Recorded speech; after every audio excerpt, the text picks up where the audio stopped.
तर 71व्या राष्ट्रीय चित्रपट पुरस्कारांची घोषणा करण्यात आली आहे। यंदा राष्ट्रीय पुरस्कारांचं हे 71वं वर्ष नवी दिल्लीतल्या राष्ट्रीय मीडिया केंद्रात आयोजित केलेल्या पत्रकार परिषदेमध्ये विजेत्यांची नावं घोषित करण्यात आली।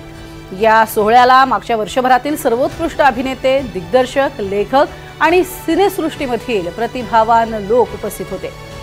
कोणाकोणाला पुरस्कार मिळालेला आहे ग्राफिक्सच्या माध्यमातून पाहूयात।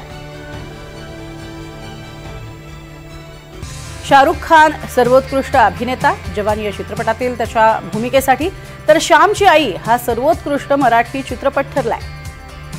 राणी मुखर्जीला सर्वोत्कृष्ट अभिनेत्रीचा पुरस्कार, तर नाळ याला सर्वोत्कृष्ट लहान मुलांचा चित्रपट नाळ पहिला आला होता। नाळ 2 ला जो आहे तो सर्वोत्कृष्ट लहान मुलांचा चित्रपट म्हणून पुरस्कार मिळालेला आहे। त्यामुळे मराठीची वर्णी 2 चित्रपटांची लागलेली आहे।